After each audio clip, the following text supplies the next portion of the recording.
welcome everybody. It's fantastic to be here for a number of reasons.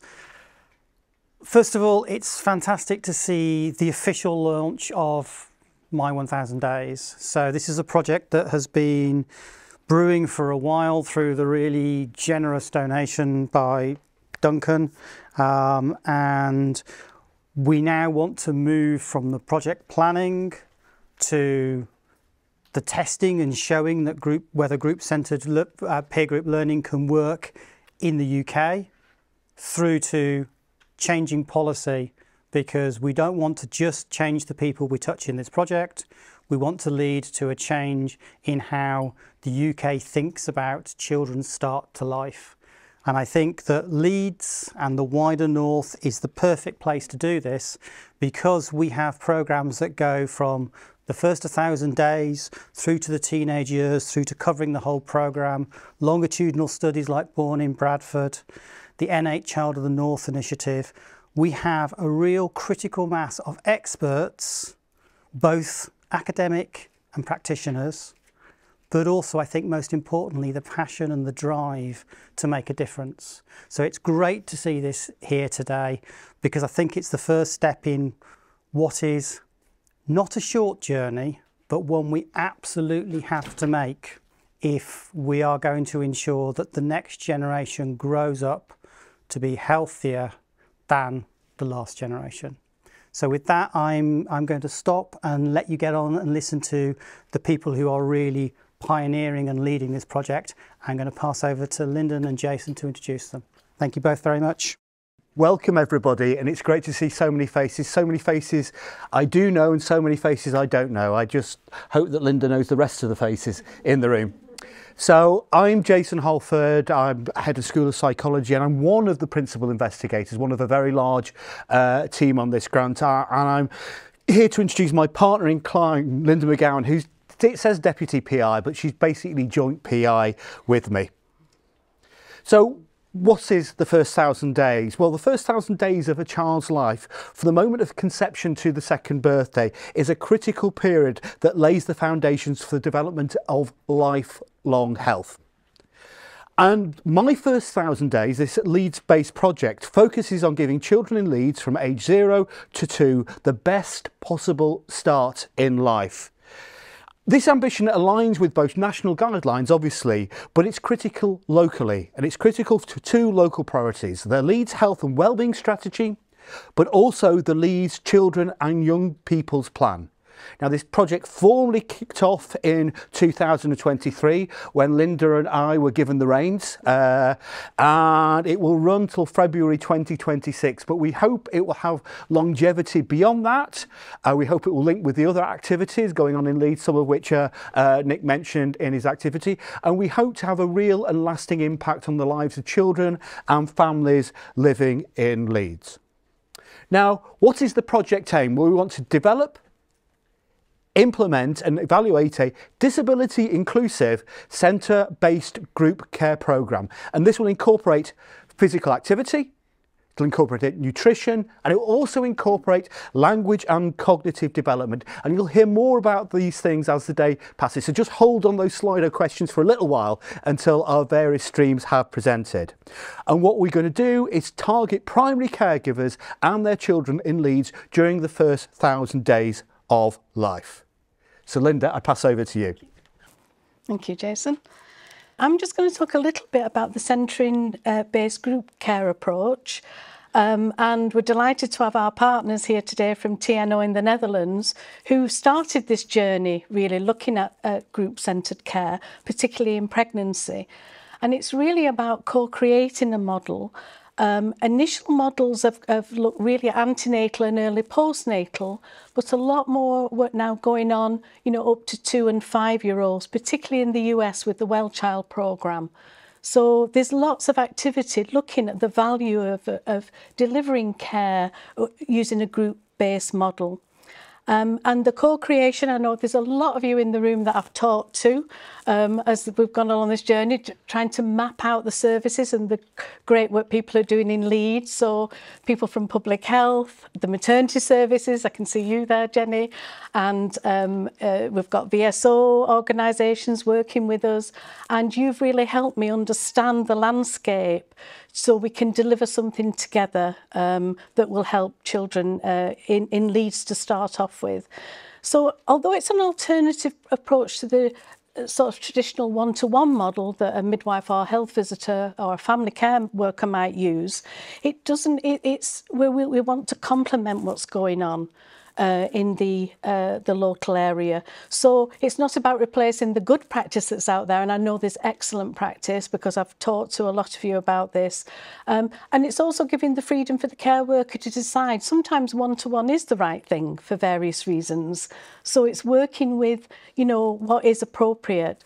Then often bringing people in groups, it does have advantages. So there are three key components to the group-centred model, which is bringing the health and sort of social care together. So looking at, you know, say women in antenatal situations doing their own health assessments with a midwife present, but then working towards a more discursive model of working together in a group, you know, focusing on topics and focusing on specialist areas. So the group learning allows for the sharing of experiences and knowledge amongst that peer group, but also I think crucially what the evidence is showing is the peer support and community building that can go on from groups that really, you know, start early. And you may have realised that we're not looking at pregnancy just yet. We're actually focusing just on the 0 to 2s for now, but we're working with the maternity services to look at doing a pilot project. And Octavia, you're here from the REACH trial in London, which is just completing, and we're learning a lot from what you've done there. So hopefully eventually it will be seamless first 1,000 days, but at the minute we're focused on early years. So just to tell you about the progress of the project so far, it's divided into 4 phases, although there's overlap. We're in phase 1, or just coming to the end of phase 1 now, where we've been doing all the mapping and the situational analysis and making sure we've got that everybody knows what we're doing and that we're able to then co-create when we come to design the feasibility project. So this involves like doing policy mapping, which we've been helped by the Public Health Department in Leeds. We're also doing scoping review of all the models of group care that are out there. So we can look at taking the best practice that's out there, but also looking at their outcomes and mapping those outcomes onto priorities, local priorities and national priorities for Leeds. And eventually we hope to scale up. And then from January, we're going into the implementation phase. So this is really a feasibility study looking at our families in Leeds that are from the most disadvantaged areas. And again, when we're selecting areas, working with our colleagues from the 0 to 19s, nursing teams and the public health and lots of others that are helping us. And then moving into the evaluation phase, where we'll be able to see what the effects are of the implementation that we've done. And also, it's not just about seeing if it works, it's how acceptable it is. So, you know, will people use it? Has it fit in with local services so that it won't just, you know, sit on the shelf like probably as my thesis did, but that sort of thing where you don't want things to gather dust, you want the momentum to carry on. And then hopefully into the dissemination phase, where hopefully we'll see you all again, and then we can disseminate the results. So that's where we are at the minute. So you'll see some of these people. You've met myself and Linda. You've also met Shirley as well. You briefly met Alice down there, but there's also Amy as well, who'll be talking to you shortly, and also Rachel, who's somewhere around. So this is the core team at the centre of things within the project. But we also have workstream leads, and you're going to hear from some of these leads, and I'll let them introduce themselves. But sufficient to say, we have a theme on physical activity, a theme on language and cognitive development, a theme on food and nutrition, and also this cross-cutting theme around a disability inclusive model of group care. So that's one cross-cutting thing, but also the other cross-cutting thing is this group-centred approach, which we're going to try and co-produce with stakeholders in Leeds. And we also have our project partners from TNO. Shall I do this as I'm stood up already? So I have Simone, and we have Marlies from TNO, who've come to get from the Netherlands to be with us today. Although Marlies is almost a Leeds resident now, so we're expecting her to develop a very good Leeds accent by the end of the 3 years. And I think we've got a video based on that. So just, as I said, most of the evidence is really based in the pregnancy sort of area and early postnatal. So this is just a video that our colleagues from TNO have produced to just give you a flavour of what group-centred care is like during pregnancy.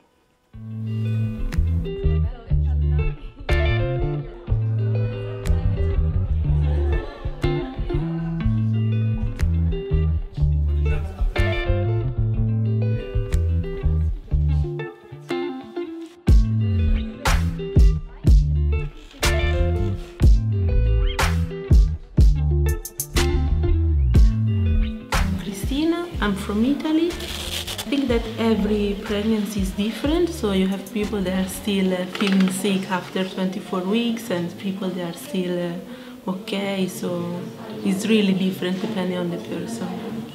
I think it's really helpful for all of us that we are in the same situation. So we'll lay down. I'm from Turkey, and yeah, this is my first baby. There she is. I usually feel paranoid about being pregnant, and meeting all these people helps me with the way I feel and feel good about myself. I learned that we usually have the same kind of problems, and I can just talk to them and learn a lot of things. I also share the experience I had so far. I am Silky Lee from South Korea. What I like the most about the centering pregnancy is to meet a lot of people in the similar situation and learn many things about the pregnancy and the Dutch system as well. Sometimes I have some problems like pains and then some symptoms. Of course I can check in the forum or in the Google, but that might not be enough.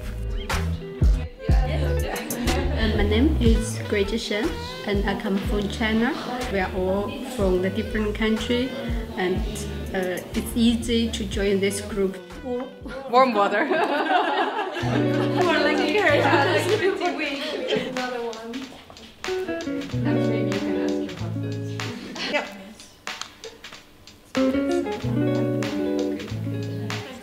Thanks, Meeting other expectant mothers.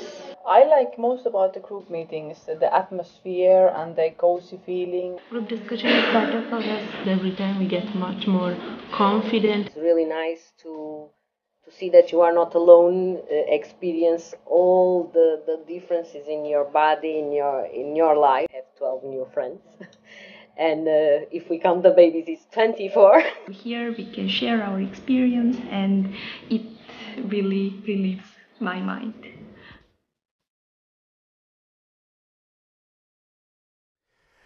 And finally, I think it's just, again, although Nick's already sent this, this project has been made possible by the very generous donation from Duncan and Janie Ford, and thank you very much. We really do appreciate this.